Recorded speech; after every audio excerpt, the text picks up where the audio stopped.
금년이 주님께서 IRC 교회를 세워주신 60년이 되는 해인데요.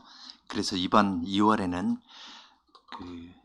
예배와 관련해서 개혁된 예배가 무엇인지, 그릇된 예배가 무엇인지 그 주제를 다루려고 합니다. 개혁된 예배에 대해서 제가 처음 발표를 하고 이제 50분쯤 발표하고 30분 질의응답하고 20분 휴식한 다음에 그 다음에 홍승민 목사님께서 거짓된 예배의 예로 신사참배에 대해서, 신도이즘에 대해서 이야기를 하실 겁니다. 거기에 대해서는 김홍전 목사님께서 또 가르치신 거가 있고, 이것이 저희 IRC나 IRBC의 기원에 아주 뿌리가 되는 중요한 점이기 때문에 그것을 이번에 다루려고 합니다. 또 주님께서 은혜를 주셔서 8월에는 우리의 역사나 그리고 12신조, 우리 1907년에 작성된 장로교회, 한국 대한예수교 장로의 처음 신조라고 할 수 있는데 그러한 주제를 다루려고 합니다. 함께 구주님 앞에 엎드나이다. 여러분이 받으신 자료집 맨 뒤에 삽입되어 있습니다. 1, 2, 3절 부르겠습니다.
기도드리겠습니다. 하늘에 계신 하나님 아버지, 주님께서는 천지를 지으신 거룩하신 하나님이십니다. 아무것도 부족함이 없으신 하나님이시지만 주님의 거룩하신 사랑 가운데에서 저희들을 하나님의 형상으로 지어주셨고, 주님을 떠나 죄를 지었을 때, 그리하여 나무 밑에 숨었을 때 주님께서는 주님을 떠난 자를 찾아오셔서 여인의 후손을 약속해 주시고, 이 모든 날 마지막에는 사랑하시는 아드님을 보내주셔서 저희를 대신하여 저희의 죄값을 치르게 하셨을 뿐만 아니라 저희를 그리스도와 연합하여 하늘에 앉게 하여 주시고, 하늘에 이르러서 거룩하신 성부 하나님, 거룩하신 성자 하나님, 거룩하신 성신 하나님을 찬송하면서 거기에서 참된 만족을 누리게 하여 주셨습니다. 저희들은 해찰을 하기를 좋아하는 아이와 같아서 조금 집중하다가 다른 곳으로 마음이 바뀌고, 또한 매일 자기의 생각으로 우상을 만들어내고 그것을 이루기 위하여 교묘한 말을 하기도 하고 손과 발로 죄를 짓는 그러한 자들인데, 그러한 저희들에게 주님께서는 태초에 지으신 태양을 저희들에게 매일 비춰주시면서 주님의 환한 얼굴빛을 매일 비춰주시면서 저희들로 하여금 매일 새롭게 주님 앞에 나오도록 불러주십니다. 이러한 은혜를 저희 개인에게뿐만 아니라 교유해 주시고 또한 교유의 말씀으로 저희들을 새롭게 하여 주셔서 다른 지체들과 함께 주님으로 만족하는 경계에 함께 이르러서 서로를 사랑하고 다른 사람도, 나와 생각이 다른 사람도 사랑하고 심지어 원수도 사랑하고 이 세상에 있는 사람들에게 주님의 복음을 전할 자들로 저희들을 세워주시려 하십니다. 이러한 일을 하시려고 주님께서 저희에게 은혜를 베풀어 주셨고 또한 이곳에 교회를 세워주셨사오니 저희들로 하여금 주님께 예배드리는 이 일의 중요성을 바르게 잘 알고 또한 역사를 통하여 개혁가들이 어떻게 깨닫고 행하였는지에 대해서 생각하면서 저희의 갈 길들도 생각하고 주님께서 저희에게 주신 은혜에 대해서도 깊이 감사하는 데에 다 이룰 수 있도록 은혜를 내려주시옵소서. 예수님 이름으로 기도합니다. 아멘.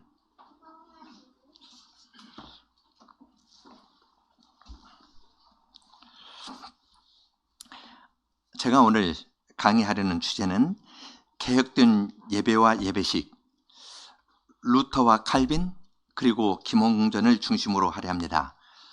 저희들은 16세기의 종교개혁을 이야기할 때 이신칭의 교리를 재발견했다. 오직 은혜, 오직 성경과 같은 교리를 재발견하거나 아니면 로마 교회의 유계적인 그러한 질서를 조금 더 민주적인 것으로 바꾸었다. 이렇게 이야기를 하기도 하고 칼빈의 교훈으로 말미암아 유럽 전체가 새롭게 되었다. 그래서 칼빈주의와 문화 이렇게 그러한 데에 관심을 많이 갖습니다. 그런데요. 16세기에 있어서 종교개혁, 레포메이션이라는 말은 예배의 개혁을 의미하는 말이었습니다. 그래서 어떤 분은 레포메이션, 종교개혁 안 하고 예배개혁이라고 번역하는 분들도 있을 정도입니다. 예배개혁에서부터 이 모든 것이 나왔기 때문에 예배개혁을 중요하게 다루는 겁니다. 예배개혁에서 중요한 건 시선입니다. 어디를 바라보느냐 하는 시선의 변화가 매우 중요합니다. 미사를 중심으로 하는 중세에서는 눈앞에 전개되는 그 행사에 그 행위에 관심을 기울였습니다. 축성하면은 떡과 포도주가 그리스도의 몸과 피로 바뀐다. 그리고 거기에서 희생제사가 드려진다. 희생제사가 드려지니까 더 정교하게 예식을 행해야 됩니다. 그래서 입는 옷도 이런 식으로 양복만 입고 오는 것가 아니라 가운도 있고 그것도 그 절기에 따라서 색깔이 다 다르고 유계질서에 따라서 다르게 옷들을 입습니다. 시선이 화채설이고 여기에서 희생제사가 이루어진다고 생각하니까 눈 앞으로 향하는 겁니다. 그리고 이것을 더 정교하게 만들려고 노력합니다. 그러나 오직 은혜라는 이 진리를 깨달은 우리의 믿음의 선배들은 너희의 마음을 들어 하늘에 계신 그리스도를 봅시다 하면서 눈을 앞에 보는 것이 아니라 앞에서 이루어지는 일에 그것에 주목하는 것이 아니라 눈을 들어 하나님 우편에 앉아 계신 우리의 중보자 그리스도를 바라보았습니다. 시선의 변화, 이것이 예배 개혁에 있어서 가장 핵심적인 것입니다. 그러면 하늘에 계신 하나님을 배웠다면, 나를 지으시고 나를 구원하신 하나님을 배웠다면 어떠한 결과가 있을까요? 마음에 큰 기쁨과 즐거움이 있을 겁니다. 나를 사랑하시는 주님의 사랑을 아니까 다른 사람을 사랑하는 마음 가운데 들어가는 겁니다. 그래서 사회적으로나 문화적으로도 종교개혁의 열매가 맺혀지게 되었던 겁니다. 예배개혁이라는 것은 16세기에 국한되는 것이 아니라 오늘 우리의 일이기도 합니다. 매일 있는 일이기도 하고요. 어떤 때는 교회 역사적으로도 중요하게 매듭을 지어 나가면서 이 중요한 일의 의미가 드러나기도 하는데 1964년도 예배 개혁의 관점에서 보는 것이 정당하다 생각합니다. 루터나 켈빈의 개혁이 예배 개혁이었다면 독립개신교의 출발도 예배 개혁과 관련되어 있습니다. 이것이 어떻게 관련되는지 이제 루터, 켈빈, 김홍전 이야기를 했지만 사실은 여기에 이름 없이 주님의 말씀을 사랑하고 따르는 많은 사람 이야기가 전제되어 있습니다. 교회를 전제하는 것인데 그러나 이분들이 글을 쓰거나 남겨둔 거가 있으니까 그분들의 글을 읽으면서 그분들의 교훈을 따랐던 많은 교인들을 함께 생각합니다. 왜냐하면 우리들이 바로 그런 사람 아니겠습니까? 첫째 생각하는 것은 마르틴 루터입니다. 오전 졸업 강연에서 말씀드린 것처럼 1520년은 루터에게 있어서 아주 중요한 의미를 지닙니다. 6월 15일에 교황 레오 10세의 이 파문 문서가 발표되었고요. 그리고 12월 10일에 루터가 엘스터 문 밖으로 나가서 그것을 태웠습니다. 그때 루터는 그 교황의 조서가 만들어지고 태우고 하는 사이에 새 문서를 썼습니다. 첫째는 독일 민족의 그리스도인 귀족에게 고함, 둘째는 교유의 바벨론 유수, 세 번째는 그리스도인의 자유입니다. 독일 민족에게 그리스도인 귀족에게 고한다는 것은 8월이고요. 바벨론 유수는 11월, 그리고 그리스도인의 자유는 11월에 출간되었습니다. 그리고 12월 10일에 그것을 교황의 문서를 태우는데 태울 때 교황의 문서와 로마 교회 법전 그리고 스콜라 철학 책들, 신학책들을 함께 태웠습니다.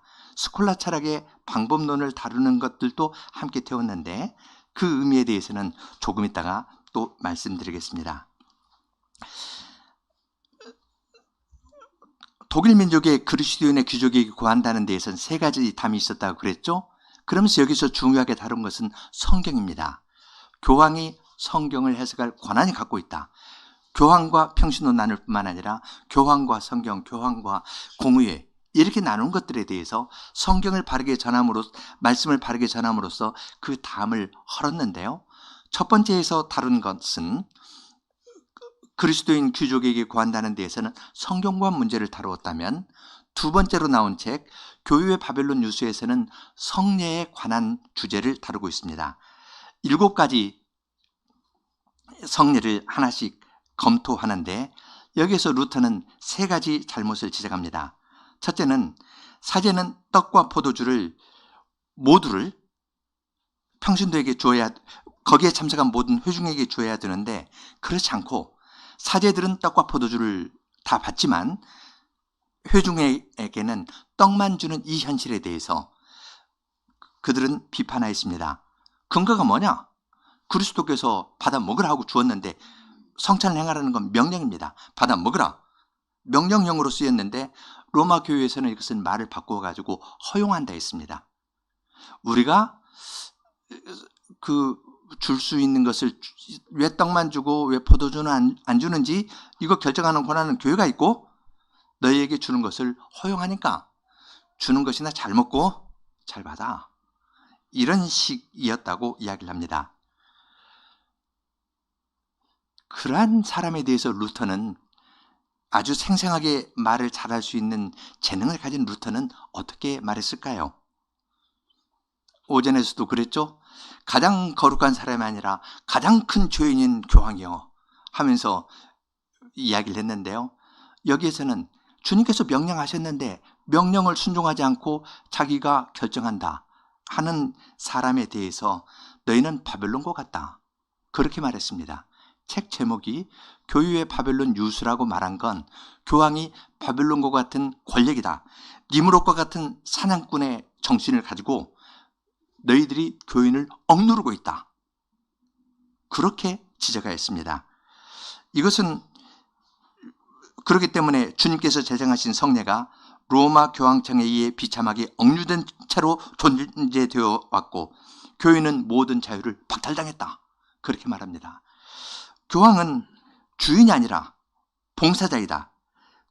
도미네가 아니라 미니스터로 봉사하고 때에 따라 성례를 행해야 되는데 자기가 결정하니까 이것은 너희가 하나님께서 주신 권위를 잘못 사용하는 것뿐만 아니라 니무롯이다, 바벨론이다 하면서 아주 목소리를 높였습니다. 두 번째 지적하는 것은 화채설입니다. 신부의 봉헌과 함께 떡과 포도주가 그리스도의 몸과 피로 실제로 바뀐다는 것인데요. 이 논리를, 그 현상에 대해서 루터는 그 논리 자체를 비판했습니다. 이것은 아리스토텔레스의 철학에 근거한 것인데요. 실체와 표징이라는 거가 있습니다. 표징은 눈에 보이는 것이고요. 실체는 속에 있는 겁니다. 떡과 포도주가 되었다 하더라도 실제로 먹으면 떡이고 포도주잖아요. 이건 표징은 그대로 있는 거고 실체만 바뀌었다. 그렇게 이야기를 하는 것은 아리스토텔레스의 신학 사상을 가지고 거기에 덮어씌워서 성경을 해석한 것이다. 하나님의 말씀을 전하는 것가 아니라 너희의 신학 이론 자체가 문제다. 그렇게 생각했습니다. 그래서 얼스터문 밖으로 나가서 태울 때 교황의 교서뿐만 아니라 파문 교서뿐만 아니라 법령도 태워버리고 그 다음에 뿌리가 되는 이러한 식의 신학적인 사고방식, 이 틀, 성경이 아니라 자기들의 신학 틀로 교묘하게, 이 특징은 정교하게 나누는 거거든요. 정교하게 나누어서 다른 이야기를 살짝 끼워 넣는데 그러한 경향에 대해서 크게 비판하였습니다. 세 번째로 비판하는 것은 희생제사입니다.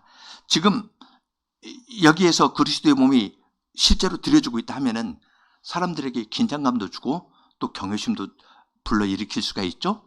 거기에 대해서 루터는 그러면 이 예식을 더 정교하게 하려면서 여기에 초점을 맞추기 때문에 너희는 실체인 하늘에 계신 그리스도를 바라보지 않는 것이 된다 하고 이야기를 합니다.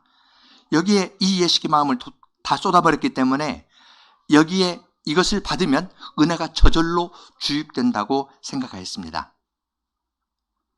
그러면 빠지는 것이 무엇일까요? 말씀입니다. 인용구, 그 밑에 있는 인용구를 읽어보겠습니다. 여러분 가지고 계신 자료집 35쪽인데요. 우리가 미사에서 거행해야 하는 것은 그분께 대한 참된 예배이며 섬김입니다. 그러나 만약 약속의 말씀이 전달되지 않는다면 어떤 믿음의 훈련이 있을 수 있습니까? 믿음 없이 누가 소망과 사랑을 지닐 수 있다는 말입니까? 믿음과 소망과 사랑이 없이 하나님께 대한 예배가 있을 수 있습니까? 하면서 말씀이 선포되지 않기 때문에 예배가 잘 이루어지지 않는 현실을 루터는 지적하였습니다. 그 다음 말입니다. 교회는 믿음을 통하여 언약의 말씀에 의하여 탄생했고 또한 바로 그 말씀에 의하여 양육되고 보존되기 때문입니다.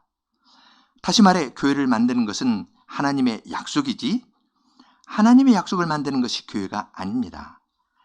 하나님의 말씀은 교회에 비할 바 없이 월등하고 끊고요.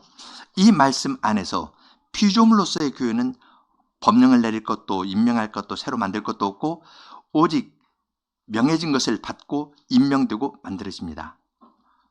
자녀가 부모를 낳을 수 없듯이 교회가 말씀을 낳을 수 없다고 루터는 지적합니다. 루터가 1520년 12월 10일 비텐베르크 문 밖에 나가서 교황의 교서뿐만 아니라 교회법과 스콜라 철학책을 함께 나가서 태웠습니다. 왜냐하면 화채설이라는 것 밑에는 스콜라 철학이 자리 잡고 있었거든요. 이것도 함께 태워보려고 한 것입니다. 그렇게 해야 하나님의 말씀이 바르게 전해지고 말씀이 바로 전파될 때에 교회가 탄생할 수 있다고 생각해서 루터는 그러한 방식으로 개혁의 길을 걸어갔습니다.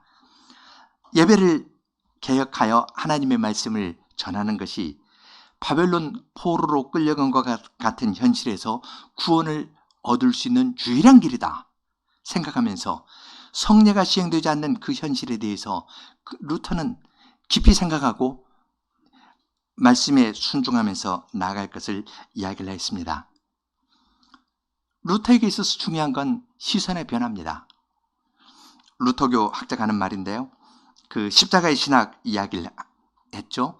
저희가 아까 오전에 강의하면서 하이델베르크 논제 거기에서 십자가의 신학이 나오는데 그 장소에 가서 발을 딛고 사진 찍은 거 보여드렸는데요. 그 장소에서 있었던 십자가의 신학을 이야기를 하면서 말합니다.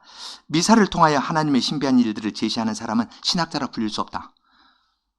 그렇지만 그리스도의 고난과 십자가를 통하여 하나님의 일들을 바라보는 사람은 항상 예배하는 신학자이다. 그렇게 이야기합니다. 루터는 어느 교회에서 예배당을 짓고 이제 개신교 예배당을 짓고 초청했을 때 이 1544년 이야기인데요. 각주 15번입니다. 하나님은 말씀을 통해 우리에게 말을 걸고 우리는 기도와 찬양으로 하나님께 말한다. 하나님께 나오면 하나님께서 말씀으로 우리에게 말을 걸어주시는 거예요. 찾아오시는 겁니다.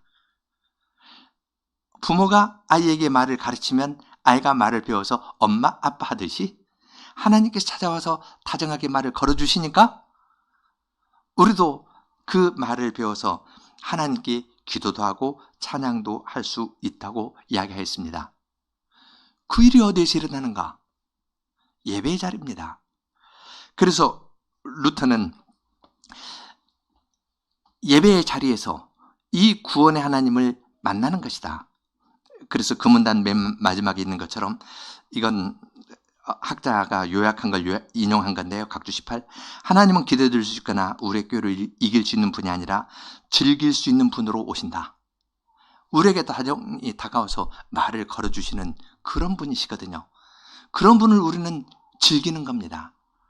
웨스트민스터 소요리문답 1문과 38문에서 하나님으로 만족하고 즐긴다고 고백하는 것과 루터의 주장이 이러한 데에서 서로 연결되는 것을 볼 수 있습니다. 이것이 이제 루터가 생각한 예배 개혁의 핵심 내용입니다. 예배 개혁은 말씀 선포와 구원과 관련되어 있습니다. 그리고 시선의 변화입니다.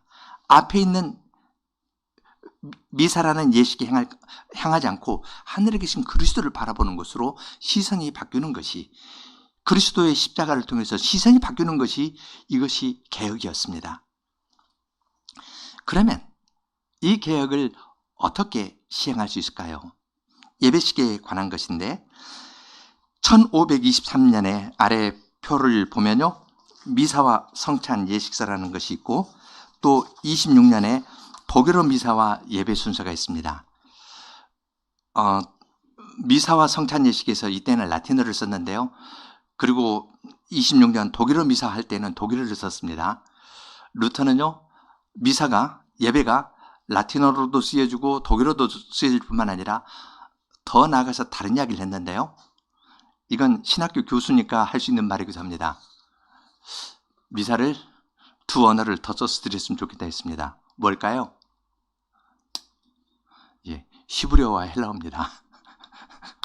이제 이 당시에는 이 성경을 암송하거나 원어로 암송하거나 이런 것들이 있어서 배운 사람은 히브리어, 헬라어, 라틴어로도 예배를 드리고, 그건 요즘 영어하고 비슷한 겁니다.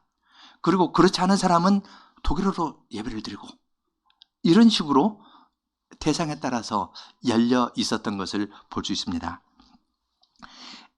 예배식에 대해서는 고려해야 될 것들이 많고 제 지식과 한계를 넘어서는 것이기 때문에 간략간략하게 하려고 합니다. 그렇지만 강조하고 싶은 것이 있습니다. 미사와 성찬 예식서, 이건 네 부분으로 이루어지는데 시작, 말씀의 전례, 성찬의 전례로, 그리고 마침 예식, 이렇게 됩니다. 시작 예식에서요, 여러분 눈에 들어오는 거 있죠? 이런 거 있죠? 글로리아입니다. 글로리아라는 것이 있었고요. 그 다음에 조금 내려오면 오퍼토리움, 봉헌의 노래도 있고요. 상투스, 성삼성도 있고, 하나님의 어린 양은 우리가 부르는 경배송하고 하나님께서 행하시는 일들을 이야기를 하기 때문에 비슷한 점들이 있습니다. 여러 가지 이러한 우리의 예배식이 그냥 툭 있는 것이 아니라 내용은 다릅니다. 그렇지만 이러한 것이 있었다는 것은 주목하고 넘어갈 만합니다. 또 비교를 해보면 독일어 미사 예배는 왼쪽에 있는 것보다 더 간단합니다. 독일어로 대중을 위해서 시장의 언어로 설교했던 루터는 시장에 독일어만 사용하고 미사를 라틴어를 모르는 사람들을 위해서는 훨씬 더 간단한 예배식을 만들었습니다. 하나님을 본다는 핵심을 알기 때문에 예배식에 있어서는 조금 더 자유로웠다는 것을 볼 수 있습니다. 그렇지만 너무 자유로운 것은 반대했습니다. 제세례파나 열광주의자처럼 주님께서 나에게 말씀하시면 그것을 갑자기 말하는, 아무런 순서도 없이 말하는 그러한 방식의 예배에 대해서는 루터는 반대했습니다. 질서가 있어야 된다. 그렇지만 이것은 조금 다양하고 열려있고 핵심되는 것을 붙잡아야 될 것으로 이야기를 했습니다. 그리고 핵심되는 것의 강조는 성경 낭독과 설교입니다. 보면은 여기에서는 조금 덜 나타나는데 조금 이따 살펴볼 칼빈에 보면은 서신서 읽는 거 있고 구약 읽는 거 있고 복음서 읽는 거 있고 성경을 많이 읽습니다. 예배식 순서 안에 읽는 것이 많습니다. 순서에서 말씀을 낭독하는 것, 설교하는 것이 중요한 위치를 차지하고 있고, 그리고 형식에 있어서는 조금 자유로웠지만 형식 없이, 리터지 없이 하는 것에 대해서는 아주 반대했습니다.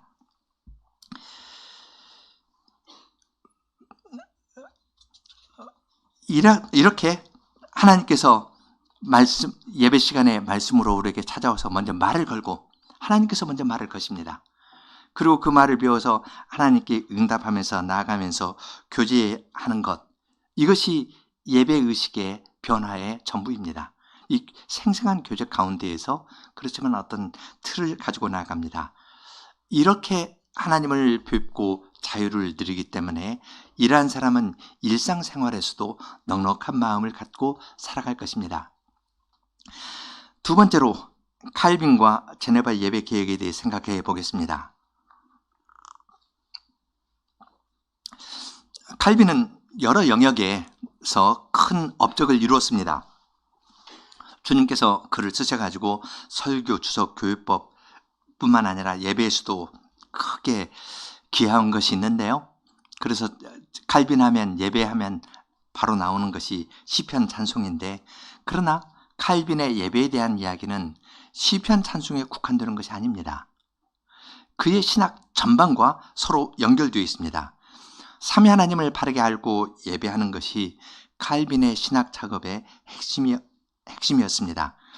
이 주제는 몇 년 전 신학교의 날에 칼빈의 예배 개혁이라 하면서 기독교 강요와 시편 주석을 중심으로 살펴본 일이 있는데요. 오늘은 1543년, 아까 루터의 책은 1520년이었죠. 1543년 종교개혁의 필요성이라는 책을 중심으로 칼빈이 예배에 대해서 어떻게 생각했는지 생각해 보려고 합니다. 1543년이면 칼빈이 스트라스부르에서 돌아온 것이 41년입니다. 43년이고요. 그리고 47년에 로마 카톨릭하고 완전히 결별을 선언합니다. 트렌토 회의가 열려가지고 결별을 선언하는데 그 전에 쓴 책입니다. 이 책을 쓰게 된 것은 그 당시 신성로마 황제 칼 5세가 유럽이 당면하고 있는 어려움, 당면하고 있는 것은 터키족이 침입해서 오스트리아도 침략하고 그랬거든요. 그러니까 여차하면은 유럽 전체가 터키족, 달리 말하면 회교도들에게 먹힐 가능성이 있었습니다. 그러니까 신성로마 황제로서는 카톨릭 개신교에 싸우지 말고 우리가 하나가 되어서 회교도로부터 기독교권을 지키자 그랬습니다. 그러면서 다른 의견이 있으면 발표하지 마라, 분열 가져오지 마라 그랬습니다. 그러한 때 이제 칼빈이 종교개혁의 필요성이라는 책을 칼 5세에게 보냈습니다. 칼 5세는 이걸 수용하지 않았고요. 영국의 헨리 8세가 여기 이 책에 대해서 반박했습니다. 반박문을 썼더니 7가지 성사에 대해서 지지하고 칼빈을 반박하는 글을 썼다가 로마 교황으로부터 신앙의 수호자라는 말을 라틴어로 받았거든요. 신앙의 수호자라는 말을 받았는데 옆으로 좀 가면은 재작년에 즉위한 찰스 2세도 신앙의 수호자라는 말을 그 대관식 때 썼는데 라틴어로 신앙의 수호자인데 영어는 어도 들 수 있고 더도 들 수 있거든요. 그래서 한 신앙의 수호자에서 이 다원주의를 다른 종교들도 허용하는 식으로 해서 문제가 되었습니다. 앵글리칸 철치의 문제인데 이제 이렇게 그런 것까지 말씀드리는 이유는 종교개혁의 필요성이라는 책이 이만큼 중요하다는 겁니다. 아주 중요한 책이고 여러분이 찬찬히 시간 내서 읽어보실 필요가 있습니다. 한국에 몇 개 그 번역서에 있는 것들 그것도 소개해드렸으니까요. 또 루터의 책도 직접 읽어보십시오. 각 주에 번역 어떤 거 있다는 것 소개해드렸으니까 그 읽어보시면 좋을 겁니다. 이제 43년에 이 책이 있으면 그랬고요. 트렌트 회의에서 카톨릭이 저쪽으로 가니까 47년에 트렌트 공유의 법령과 해독죄라는 말로 비판하면서 이제 로마 카톨릭국은 결별합니다. 이 책을 쓰면서 칼빈은 칼 5세에게 반대로 이야기합니다. 터키족이 침입하니까 너희 신학 논쟁 그만해라 하는데 칼빈은 터키족이 침입하는 것은 우리 안에 우상 숭배가 있는데 그러한 죄에 대한 하나님의 징계로 이해할 수 있습니다.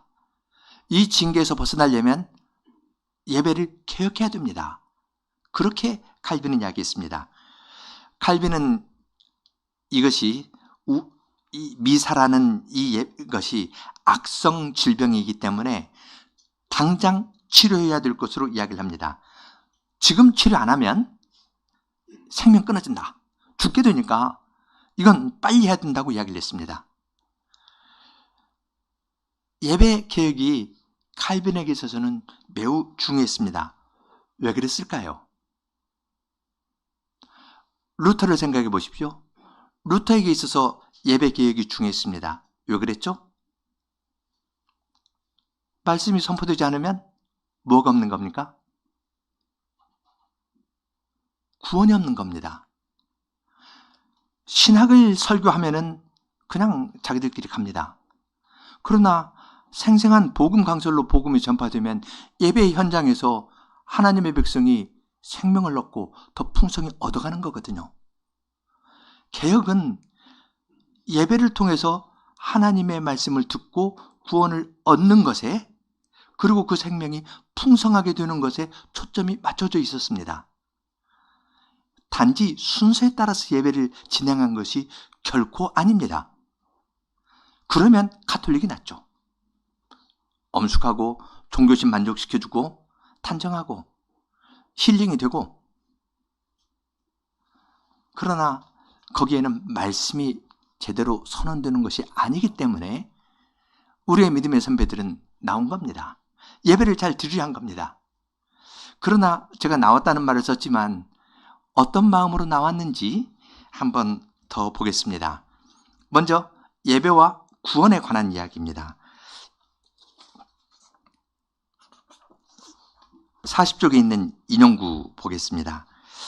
하나님의 진리가 이처럼 많고 짙은 후군으로 묻혀지고 검은 구름으로 가려져 있고 신앙이 이렇게 많은 미신들에 의하여 더럽혀지고 있을 때 하나님께 드리는 예배가 끔찍한 신성모독으로 부파하게 되고 그분의 영광이 땅에 떨어지고 있을 때 구속의 은혜가 많은 사악한 견해들로 뒤덮이고 사람의 행위에 대하여 치명적으로 그릇된 확신에 도취된 자들이 그리스도 밖에서 구원을 구할 때 쭉 이야기를 합니다. 여기에서 지금 하나님께 드려지는 예배가 흩어지는 것하고 구속의 은혜가 다른 것으로 덮여져서 흐려진 것하고 함께 연결합니다. 마지막 줄, 이러한 때에 루터가 일어나고 그의 뒤를 이어 다른 사람이 일어났다고 말합니다. 교회가 부패해지면 구원의 복음이 가려지고 구원이 없어집니다. 신학적으로 정교화되는데 마음에 울림은 없습니다. 하나님께서 찾아와서 환한 얼굴빛을 비춰주시면서 말씀을 전하는 건 없고 좋은 신학 이론만 있을 뿐입니다. 그것 때문에 루터는 아리스토텔레스의 신학책을 태워버린 겁니다. 칼빈도 마찬가지 심정입니다. 지금 여기 루터를 인용했거든요. 그 다음 아리스토텔레스를 인용합니다. 하나님께서 처음에 루터와 그 위의 사람들을 일으켜 구원의 길로 우리를 비추도록 횃불을 들게 하시고 그들의 사역을 통하여 우리의 교회들을 세우고 건립하셨을 때 우리는 우리가 믿는 진리의 주요 교리들 두 가지입니다. 첫째, 하나님을 순수하고 정당하게 예배하는 일. 둘째, 사람이 구원을 얻는 교리가 거의 파괴되어 있었다고 지적하게 됩니다. 중요한 교리는 예배드리는 것하고 구원을 얻는 겁니다. 미사의 자리에서는 말씀이 선포되지 않고 구원이 없다는 겁니다. 이것 때문에 루터가 일어났다고 칼빈은 말합니다. 그 다음 데서도 마찬가지입니다. 우리의 믿음의 도리의 요체가 무엇이냐? 인용구 아래 셋째 줄. 그 첫째는 하나님께서 정당하게 예배를 받으시는 방식에 대해서 아는 것. 둘째는 구원의 원천에 대해서 아는 것. 예배와 구원입니다. 순서가 바뀌지 않습니다. 예배를 하나님의 말씀에 따라 바르게 드리고 생생하게 드릴 때 거기에서 구원이 있다. 이것이 칼빈의 주장이었습니다. 그런데 그렇지 않으면 화채설이라든지 희생제사라든지 하는 것은 우리의 시야를 여기에 맞추고 하나님께 향하지 않게 합니다. 그러니까 사돌레토에게 보내는 편지에서 하나님에 대한 왜곡되고 잘못된 예배보다 우리의 구원에 해로운 것은 없다. 단칼에 말합니다. 바르게 예배를 드리지 않는 것보다 우리의 구원에 해로운 건 없다. 그렇게 이야기를 합니다. 루터 이후 이 사실을 이야기를 하였지만 로마 교회는 루터를 비난할 뿐만 아니라 무력으로 대응하고 핍박의 강도를 점점 더 높였다고 이야기를 합니다. 이제 칼빈은 자기의 마음을 하나님께 호소합니다. 그 다음 쪽 인용구입니다. 42쪽인데요.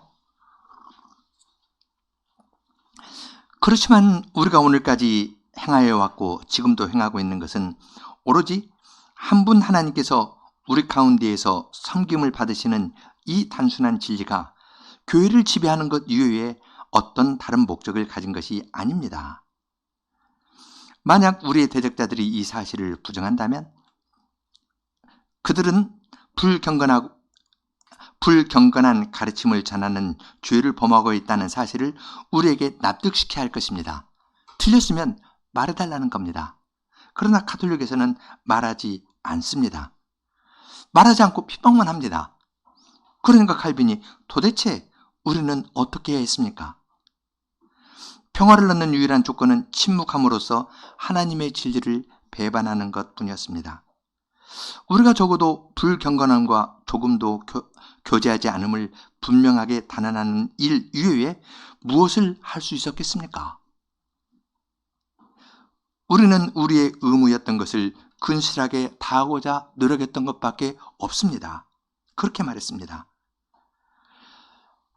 하나님의 진리가 이처럼 손상되고 있는데 가만히 있다면 이건 배신하는 것 아니겠습니까? 칼빈도 여기에서는 루터하고 비슷한 말을 표현을 하는데요.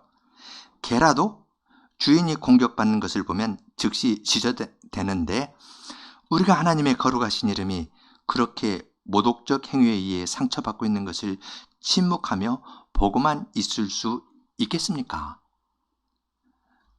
이 진리가 정말 중요한데 이것이 땅에 떨어진 현실을 놓고 칼빈은 자기의 진정을 황제에게 호소했습니다. 그러면서 황제 폐하와 지극히 영예로우신 최후 여러분 쭉 이야기를 하면서 한 가지만 마음을 써달랍니다. 아래에서 둘째 줄. 그러나 제가 무엇을 할 수 있겠습니까? 저는 그 거대한 무거움에 짓눌려 있을 뿐입니다. 그렇게 말합니다. 칼빈은 루터하고 같이 루터와 그 외 다른 사람을 사용해서 하나님께서 행하신 새로운 일을 바르게 이해했습니다. 예배를 통해 구원의 사실이 이루어지는 것. 구원의 사실이 이루어지면 어떠한 일이 일어나겠습니까? 아래서 둘째 줄입니다. 칼빈은 하나님께서 받으시는 정당한 예배에 대해서 이야기한 다음에 이렇게 말합니다. 예배의 기초는 하나님을 그분이 계신 그대로 그분의 모든 덕, 공의, 거룩함, 지혜, 진리, 능력, 선하심, 자비, 생명, 그리고 구원 등의 유일한 원천으로 인정하는 것이고, 따라서 모든 선한 것의 영광을 그분에게만 돌리고 그분에게서만 모든 것을 구하고 무슨 필요가 있을 때 그분만을 의뢰하는 것이다 말했습니다. 이렇게 예배에서 하나님을 경외하면서 나아가면 주님만으로 기뻐하고 주님께서 주시는 복으로 우리의 마음이 넉넉해지는 것을 이야기를 하였습니다. 칼빈은 우상에 관한 이야기를 할 때 그의 비판은 내 끝은 가톨릭으로만 향하는 것이 아닙니다. 자기에게 향합니다. 우리의 마음은 매일 우상을 만드는 공장이다. 어쩌다 만드는 것이 아니라요. 매일 마음으로 우상을 만들고 손으로 시행한다. 기회가 있을 때마다 내가 생각하는 하나님에 대한 상, 이것을 실현하려고 노력한다. 이것이 우상이다. 우리 마음은 우상을 만드는 공장이라 하면서 자기 자신을 살폈습니다. 가톨릭에 대한 비판, 여기에서 그치는 것이 아니라 나의 구원을 위해서 내 안에 있는 우상이라는 문제를 놓고 씨름하면서 매일 자기를 부인하고 그리스도와 연합하여 함께 죽고 함께 사는 것에 대해서 중요하게 가르쳤습니다. 우상을 만드는 것이 우리가 다 그런 공장을 가지고 있는데 공장이니까 찍어냅니다. 어떻게 그 공장을 멈출 수 있고 파괴할 수 있겠습니까? 간단합니다. 유일한 해독제는 하나님께서 그분의 말씀에서 명령하신 대로 예배하는 것이다. 그 예배의 자리에서 하나님으로 만족할 때에 우상을 만드는 공장이 서게 되고 없어진다고 칼빈은 이야기했습니다. 요즘은 시선의 변화입니다. 눈앞에 있는 미사라는 것을 향하는가? 그러면 그리스도를 못 보기 때문에 구원은 없어지는 겁니다. 너희의 마음을 틀어 하늘에 계신 그리스도를 바라보라. 높이 드신 그리스도를 이야기하는 것이 칼빈의 중요한 교훈이었는데 그렇게 가르칠 것을, 그리고 그 안에서 하나님의 어미와 하나님의 사랑으로 만족할 것을 이야기했습니다. 두 번째로는 예배식에 관한 겁니다. 그 다음 쪽에 보면은 44쪽 보면은 스트라스부르에서 독일어로 사용되는 예전, 그리고 불어로 사용되는 예전, 스코틀랜드의 예전이 있습니다.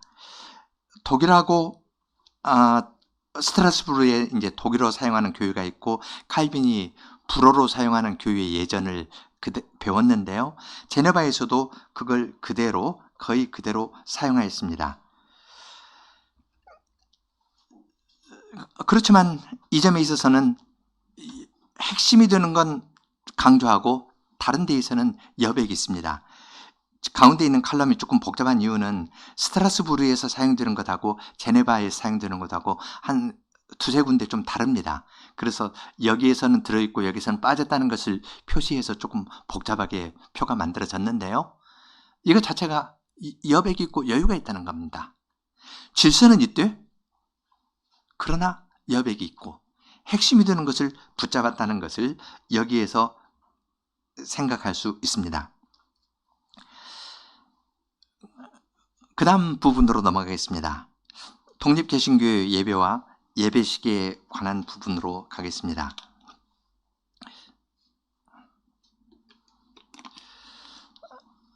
(60년) 전 성약교회가 시작했습니다. 그리고 5년 지난 다음에 성약교회 지침이라 해가지고 우리 교회가 택하고 있는 이 헌장 신앙 고백서가 무엇인지 그러한 것들은 5년 지난 다음에 합니다. 64년 했는데 69년까지는 우리가 이것을 목표로 한다 하고 내세우질 않았습니다. 왜 그랬는지 그것은 조금 이따 더 살펴보겠습니다. 저희가 이 헌장 2장 2조 1항을 보면은 우리는 역사를 통하여 흐르는 주류의 신앙과 신학을 이어받고 전파하고 전수할 것을 교회 사명으로 받아들이고 있습니다. 그리고 2조 2항에서는 역사를 통하여 흐르는 주류의 신앙과 신학이 뭐냐? 다른 교회는 비주류란 말이냐? 그렇게 생각하기 쉬운데 그 주류의 신앙과 신학이라는 내용이 무엇인지 신앙 고백서로 표현합니다. 웨스트민스터 신앙 고백서, 하이델베르크 교리문답, 도르트 신조, 그리고 보편교회를 우리는 믿는다 하면서 이것이 역사를 통하여 흐르는 주류의 신앙과 신학이 무엇이다 하고 내용을 이야기를 합니다. 그리고 바로 이어지는 3조 1항에서는 우리는 항상 하나님의 말씀과 성신의 역사하심을 의지하여 성도의 교제의 본의를 구현하기를 노력하며 하나님의 사랑과 거룩함과 그리스도의 일체성과 교유의 보편성을 체득하고 체현하기를 주력한다고 이야기를 합니다. 역사를 통해 흐르는 주류의 신앙과 신학이 딱딱한 신앙 고백서로 그치는 것이 아니라 하나님의 말씀과 성신의 역사하심으로써 성도의 교제를 이루는 데에서 구현되는 것이라고 이야기를 합니다. 교유의 보편성을 체득하고 체현하려는 자세로 독립개신교회의 예배와 예배식에 대해서 생각해 보겠습니다. 먼저 독립개신교회의 설립과 예배에 관한 겁니다. 1964년 교회가 출범할 당시의 그 상황을 화암 김홍준 목사님께서는 여러 글에서 발표를 하셨고요. 10년 전 신학교회 날 2014년 김명숙 목사님께서 이것을 연대적으로 잘 정리한 글이 있습니다. 그걸 보시면 도움이 될 겁니다. 그때 중요한 성약교회가 시작할 때 어떤 생각과 어떤 의식을 가졌는지 그것은 거기에서 다루고 있기 때문에 저는 예배에 초점을 맞추어서 이야기를 하려 합니다. 여기서 중요한 단어가 있는데요. 김홍준 목사님께서 만드신 조언데 불기이기라는 말입니다. 인용 첫 문단 한자를 써두었는데요. 불기, 기약하지 않았다. 기약할 기, 일어날 기자입니다. 기약하지 않았으나 그러나 일어났다는 겁니다. 성약교회의 시작을 김홍준 목사님께서는 불기이기라는 말로 요약해서 말씀하셨습니다. 그 말을 설명하죠. 우리는 여기에서 자유롭게 장성하기 위해서 우리끼리 모이니까 주일날에 모여서 예배를 보니까 교회를 선 것이요. 주일날 모여서 예배를 드리면서 교회를 섰다고 이야기를 합니다. 참 신기하게 된 것이요. 우리가 교회를 새로 조직하십시다 하고 언제 정관을 낸 일도 없고 의논한 일은 없고요. 한 번도 주일날 모여서 예배를 보는 것으로 교회가 됐는데 주일날 예배 모여서 예배 드릴 때 많이 주저했죠 하면서 쭉 말씀해 나가십니다. 정관을 만드는 것은 5년 후입니다. 1969년이고요. 그 전에는 그냥 모여서 예배 드리고 모여서 예배 드림으로 성회교회가 그냥 시작한 겁니다. 이제 그 사이에 보면은 이래도 되나 어찌해야 되나 대한예수교 장로회 합동이나 이것이 복음을 전하지 않는 교회도 아니고 거짓교회라고 말할 수 있는 것도 아니고 잘 전하는 교회도 있는데 그래서 어떤 때는 그 교회도 갔다가 불기이기 갔다가 도무지 예배를 드릴 수 없어가지고 따로 이렇게 오고 그래서 모였다는 겁니다. 아래에서 8째 줄입니다. 그때 우리가 여기서 예배를 보려고 할 때 가만히 생각하니까 결국 이게 올 텐데 그러면 이 이상 어쩌란 말인가? 여러 가지로 100번 여러 가지로 고쳐 생각하더라도 결국 이리로 모이는 수밖에 없다 하는 생각이 났어요. 저도 그랬어요. 그것은 여러 가지로 이 생각 저 생각할지라도 모이는 곳은 여기다. 왜냐하면 갈 곳은 어디냐? 그러면 도로 돌아갈 수도 없고 방황할 수도 없다면 남은 것은 하나밖에 없어요. 그 남은 것은 뭐냐 하면 남은 것은 이제 결국 우리가 이렇게 모이는 것이란 말이요. 그냥 하나님의 말씀을 듣고 생명을 얻고 생명이 피어나려고 구원을 받은 자들이지만 예배 시간에 구원을 맛보고 구원이 피어나려고 내가 온 것은 양으로 생명을 얻게 하고 더 풍성히 얻게 하려 함이라 하는데 피어나려고 불기 이기 서로 약속하지 않은데 이렇게 모였다는 것입니다. 주일에 예배를 드림으로 우리는 교회로 시작하였다. 김홍전 목사님께서는 그렇게 말씀하십니다. 이때 그 다음에 쭉 말씀하실 때 배교라는 말씀을 많이 하시고 그 다음에 사이비가 많다. 유명무실하다. 그러한 말씀을 이렇게 하셨는데 이 말을 독립개신교회의 창립 멤버들이 어떻게 이해했는지를 아는 것이 매우 중요합니다. 배교라는 말로 다른 교회를 비판하지 않았습니다. 사입이라는 말로 다른 교회를 비판하지 않았습니다. 그 현실에서 하나님께 나아간 겁니다. 배교라는 말은 하나님에게서 멀어지는 겁니다. 이것이 하나님께 돌아오면 회개입니다. 그래서 히브리어에서는요, 배교하고 회개라는 말이 같은 단어입니다. 하나님께 가까이 가면 이건 회개고요, 멀어지면 배교가 되는 겁니다. 다른 교회 배교했다고 하면서 시선이 저쪽으로 가면 어떨까요? 역시 시선의 문제입니다. 루터 켈빈에게 있어서 중요한 건 시선이었거든요. 다른 교회 비판하면서 이야기를 하면 이건 김홍전 목사님 용어를 쓰시면 실질상 배교입니다. 다른 교회 문제가 아니라요, 우리는 모여서 예배드리는 겁니다. 주님께 가까이 가는 것이 멀어지는 것에 대한 답이 되는 겁니다. 사이비가 많고 말은 풍성한데 내용이 없는 것에 대해서 하나님 앞에 나아가서 그 마음에 하나님의 거룩함과 하나님의 사랑을 알고 주 여호와로 만족하기를 내가 주님께 구합니다. 그 마음 상태에 가는 것이 이것이 실질이 있는 거거든요. 그것을 붙잡고 나아간 것을 볼 수 있습니다.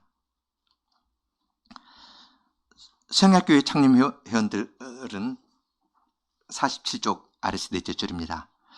주님의 은혜로 마음이 그러한 대로 모아졌습니다. 화함은 그 심정을, 왜냐하면 갈 곳이 어디냐? 그러면 도로 돌아갈 수 없고 방황할 수밖에 없다면 남은 것은 하나밖에 없어요 라는 말로 표현했습니다. 우리는 화함의 이러한 말이 칼빈이 종교개혁의 필요성에서 여러 번 반복한 구절과 겹치는 것을 봅니다. 칼빈의 말입니다. 도대체 우리는 어떻게 해야 했습니까? 무엇을 할 수 있었겠습니까? 그러나 제가 무엇을 할 수 있었겠습니까? 저는 그 거대함과 무거움에 짓눌려 있을 뿐입니다. 그렇게 말하는 것과 같습니다. 달리 다른 길이 없고 바른 예배로 드리려고 모인 성약교회는 1969년 4월 1일에 성약교회 지침을 만들었습니다. 이것이 이후 저희가 가지고 있는 독립개신교회 헌장의 모태가 됩니다. 지침 1부에서는 저희 헌장과 비슷하고요, 2부에서는 64년부터 69년까지의 역사를 요약합니다. 이렇게 말합니다. 그동안 교회로서 그 부르는 새 찬송을 편집하여 새로운 찬송집을 만들어 1969년 3월 현재 교회가 사용 중이고, 그동안 창작되어 온 특별 찬송은 3권 만들어서 사용하고 있다. 그동안 성약교회에서 창작한 새로운 찬송은 예배용 찬송이 92곡이며 그 밖에 특별 찬송이 106곡으로 우리 성약교회에서는 매주일 이 중에서 선택하여 주님께 찬양을 드린다고 밝히고 있다.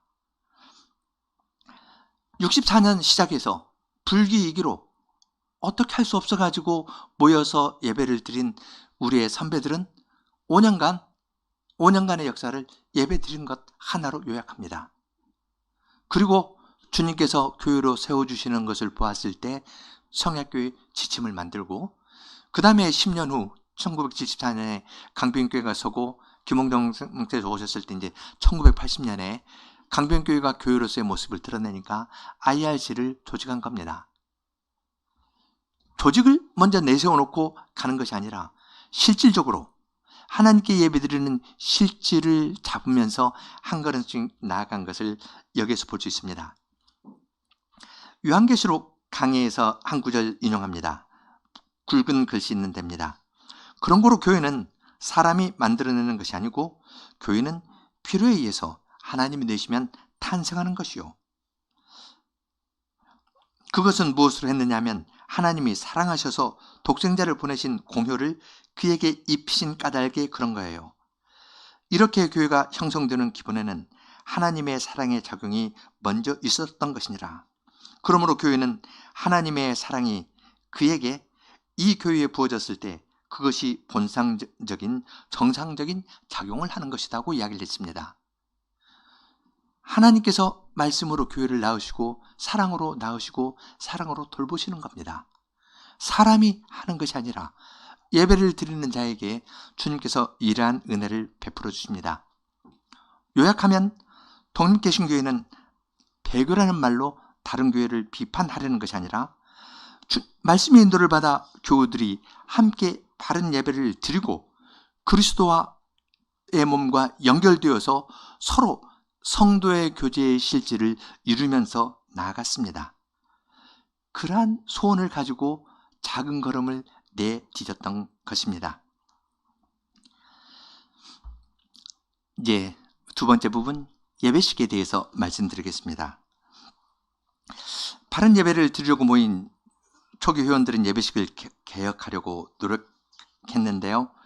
인용구 보면은 찬송이나 기도나 성경이나 성경 낭독이나 성경에 대한 생각이나 이런 것들을 모두 바로잡는 것이 우선 필요한 일입니다. 밖에 나가서 큰 이야기하는 것보다 예배를 단정하게 드리기 위해서 찬송이 어때야 되는 건지 이런 것들을 먼저 살폈습니다.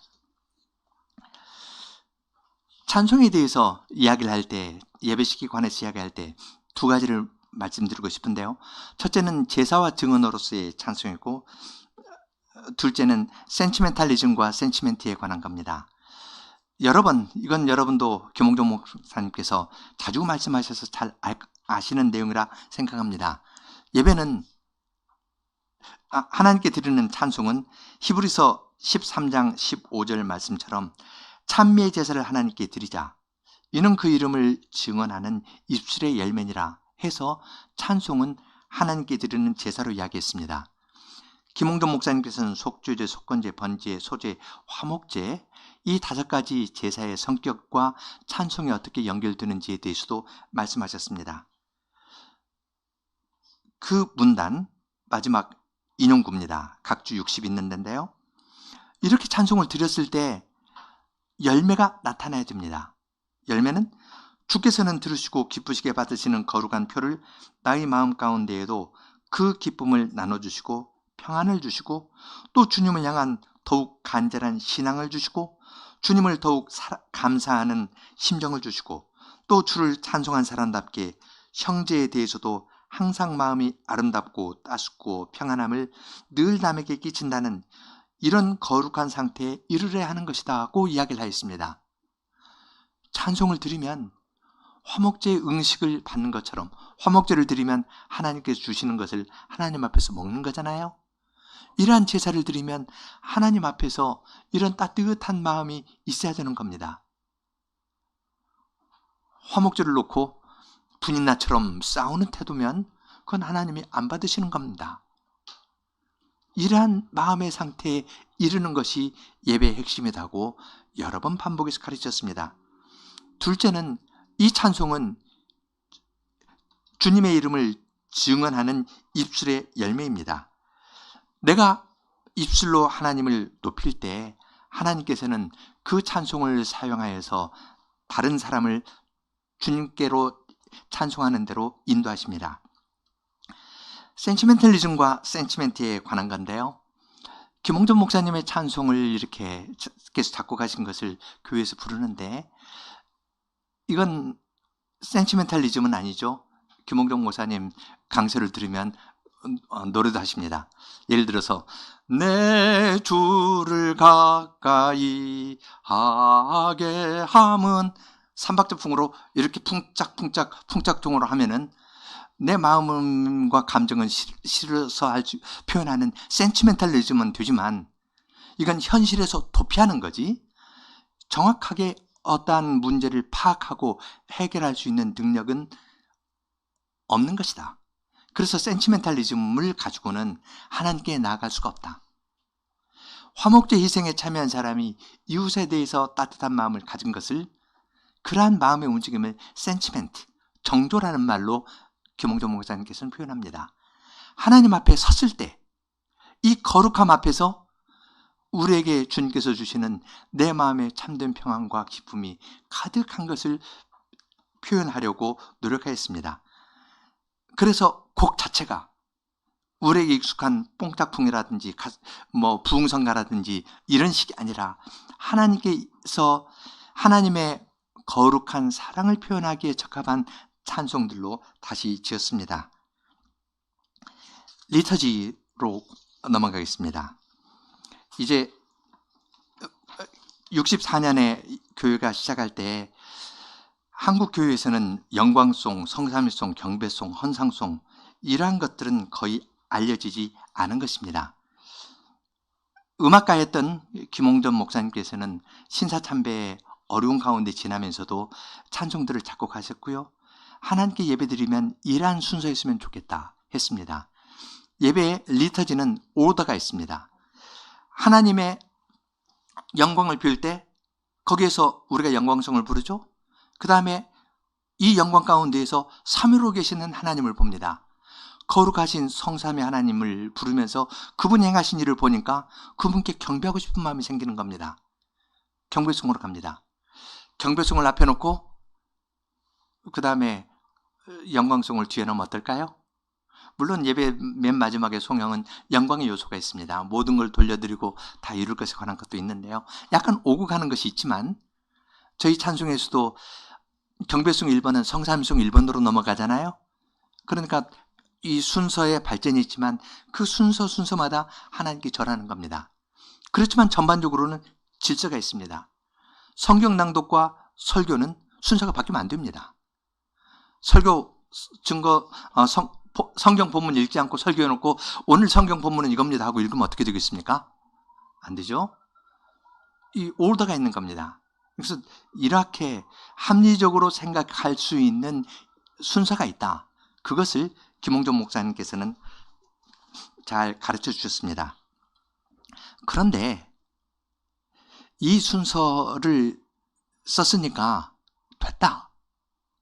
그러냐면 결코 그러지 않았습니다. 항상 주님의 말씀을, 주님에 대한 이해가 깊어지면서 새롭고 신선하게 느끼면서 이 찬송을 불러야지. 그렇지 않고 익어서 부르면 이러한 예배식을 사용하는 것이 별 의미 없다는 것을 지적하셨습니다.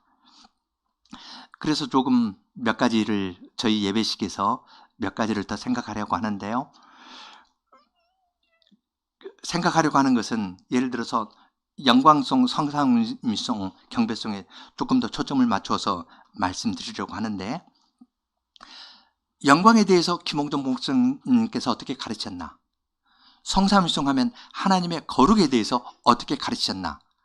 이러한 생각을 가지고 성삼위송을 부른다면, 영광에 대해서 김홍전 목사님께서 가르치신 것을 가지고 영광송을 부른다면, 헌상에 대해서 가르치신 것을 생각하면서 헌상송을 부른다면 주님께서 우리에게 주신 은혜를 우리가 더 바르게 받는 일이 될 것입니다.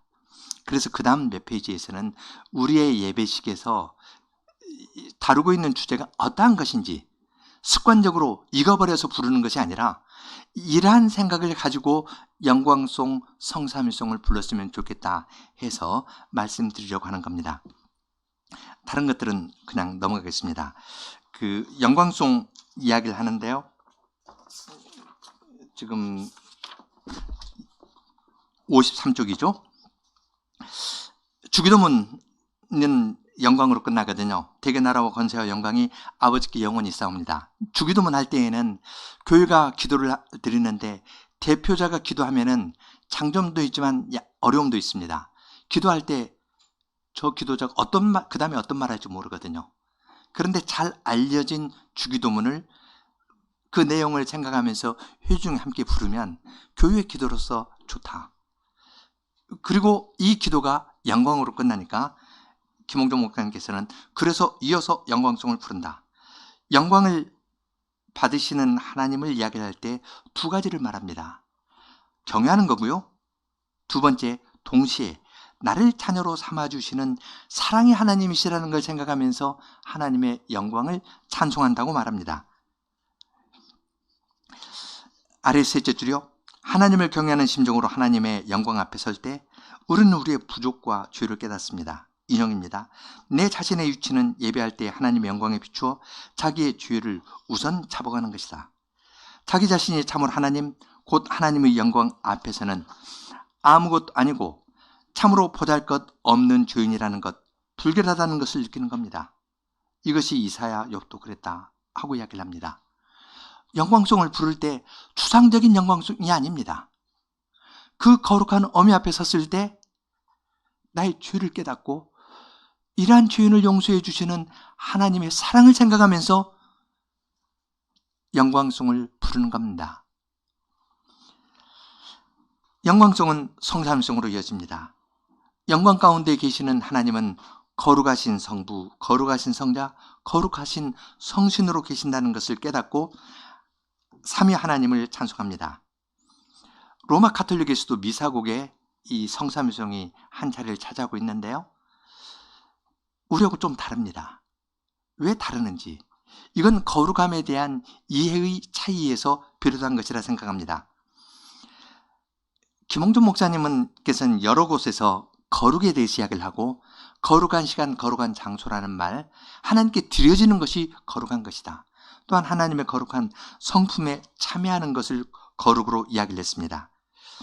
아래에서 7째 줄 인용하겠습니다.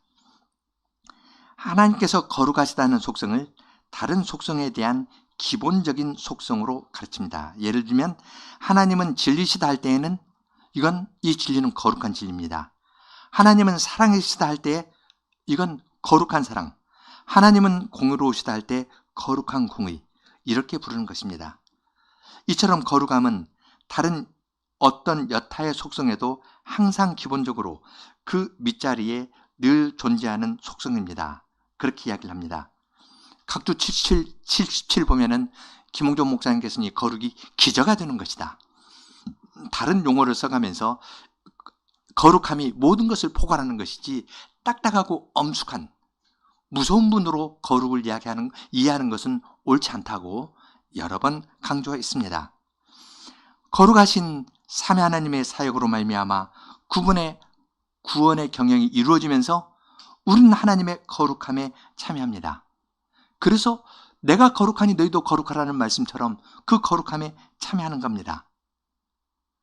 성삼송을 부를 때요, 멀리 계신 그분이 아닙니다. 그분은 이 피조개와 떨어져 있는 멀리 신병 가운데 계신 분이 아닙니다. 거룩하신 분이 거룩한 사랑으로 우리를 찾아와서 말을 거십니다. 그분이 가르쳐준 말로 거룩하신 성부 하나님, 거룩하신 성자 하나님, 거룩하신 성신 하나님을 부릅니다. 이것이 우리 예배식에 있는 성삼위송의 주요한 내용입니다. 거룩이 역동적입니다. 가톨릭의 미사곡에 나오는 상투스 같은 걸 들어보면 두 가지 특징이 있습니다. 하나는 타계적입니다. 절간의 음악을 듣는 것 같은 때가 있어요. 그리고 다른 하나는 매우 감미롭고 아름답습니다. 사람의 종교심을 만족시킵니다. 그런데 빠지는 건 뭐냐면 거룩하신 삼위 하나님께서 이루어 나가시고 전진해 나가는, 우리를 거룩하게 만드시는 하나님의 역동적인 것이 그 노래에 드러나지 않습니다. 거룩함에 대한 성경의 교훈을 담아서 가르친 이 찬송은 우리로 하여금 하나님의 거룩하심을 생각하고 더 찬송하면서 나아갑니다. 거룩하신 삼위 하나님께서 이러한 구원의 일을 베풀어 주시니까 우리는 그분께 절하고 싶은 생각이 납니다. 경배송입니다. 경배송에서 더 전진하는 겁니다. 영광송에서 성삼위송으로 경배송으로 이어지면서 더 전진합니다. 이것과 함께 죄를 고백하고 구원의 은혜를 감사하는 것들이 더 분명하게 경배송에서 드러납니다. 앞에서 암시적으로 말했던 것이 이 부분에서는 명시적으로 이야기를 합니다. 그리고 주님이면 내가 만족하다. 주님만으로 만족했다. 주 여호와로 만족하기를 내 주께 비옵나이다 하는 심정으로 경배송을 부릅니다. 이렇게 부른 사람은 헌상송을 부릅니다. 주님만으로 만족하니까 내 가진 모든 것을 주님께 대표해서 드리고 예배 정점에서 주님께 모든 것을 드리고 주님께 모든 것을 맡기는 심정으로 찬송하는 것입니다. 이러한 자들에게, 그렇게 드린 자에게 주님께서 화목제의 응식을 내리듯 말씀을 내려주십니다. 내가 너희에게 말하니 들으라 하면서 그냥 성경 공부식으로 가르치는 것이 아니라 우리의 마음에 주님의 말씀을 내려주십니다. 목사의 강설이 하나님의 말씀이다. 이것은 제가 김홍준 목사님에게서 처음 들었던 말이고요. 개인적인 이야기를 하자면 저는 오랫동안 숙제였습니다. 목사의 설교가 어떻게 하나님의 말씀이야? 김홍준 목사님 가르침을 보면 나에게는 개인적으로 사실인데 레퍼런스가 저분은 저 말씀하실 때는 근거가 있을 텐데 저 근거가 어디지? 오랫동안 마음에 담고 있었는데 오전에 강의했던 하인리 불륜가의 제2신앙고백서 1조에서 그 말을 보고 여기에 있구나 하고 찾았었는데요. 그런데 김홍준 목사님께서 말씀하시는 것은 은혜의 방도와 신령한 생활을 동시에 이야기를 합니다. 목사의 강설이 하나님 말씀이라는 걸 잘못하면 목사의 권위만 높아지거든요. 아침에 제2스위스 신앙고백사면은 정당하게 소명받은 목사가 하나님의 말씀을 전할 때 우리는 하나님의 말씀 자체가 전파된다는 사실과 또한 이 말씀이 믿는 자들에게 받아들여진다는 사실을 믿는다. 성신의 역사에 의해서 받는 사람도 있거든요. 주님께서 목사도 쓰시고 회중도 쓰시는 겁니다. 이 점을 김홍준 목사님께서는 아주 균형 있게 가르쳐 주셨습니다. 태초에 빛이 있으라 하니까 빛이 있었던 것처럼 예수 그리스도의 얼굴에 있는 하나님의 영광을 아는 빛을 주님께서 예배 시간에 우리에게 비춰주시니까 우리가 거기에서 구원을 얻는 겁니다. 그래서 이 정점을 통해서 주님께서 주시는 것으로 만족하면서 우리는 송영과 축도로 넘어갑니다.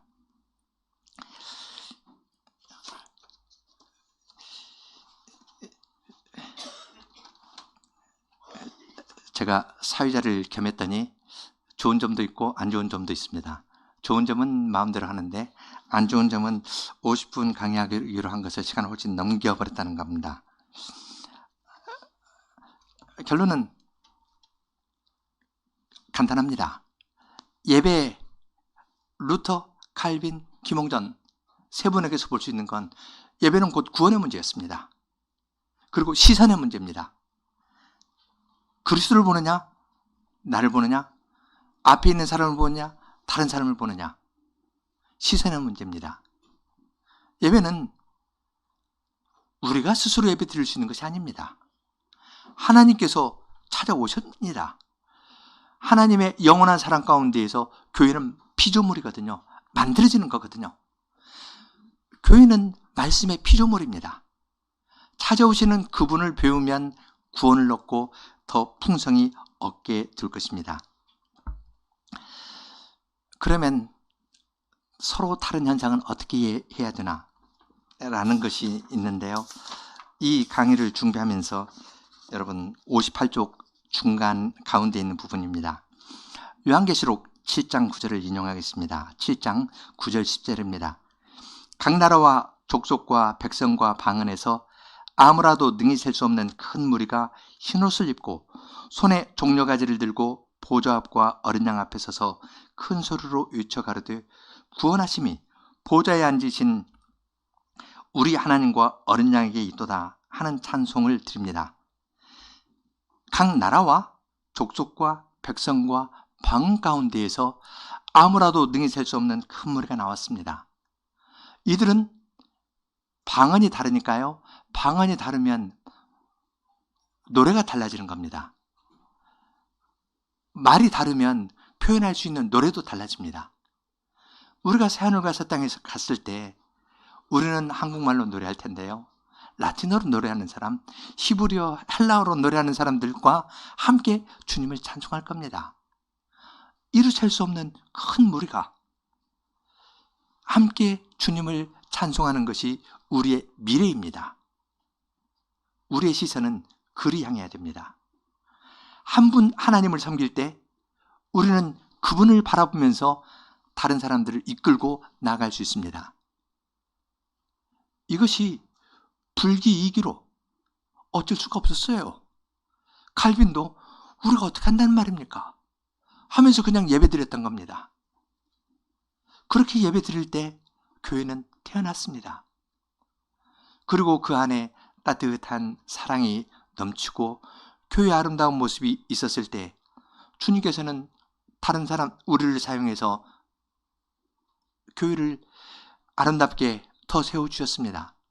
그러나 어느덧 마음이 무뎌지고 하늘에 계신 주님을 향하는 대신 이웃 교회들을 향해서 급히 판단하는 말을 했을 때 우리는 어려움을 겪었습니다. 지금도 겪고 있습니다. 그렇지만 이러한 우리에게 주님께서는 매일 아침 태양을 비춰주듯이 계속 우리에게 다가와서 말을 걸어주십니다. 그리고 주님 앞으로 인도해 주십니다. 이러한 핵심을 잡을 때 우리의 마음은 아주 넓어지고 그 넓어지는 것이 가족 안에서 부부의 관계가 회복되고 부모와 자식의 관계가 회복되는 것으로 먼저 나타날 것이고, 이러한 회복됨이 주님의 손 아래에서 이 사회에도 빛을 비추는 대로 주님께서 능히 쓰시리라 생각합니다. 이상으로 제 강의를 마치겠습니다. 구주님 앞에 엎드리나이다 4절 5절 부르고 마치겠습니다.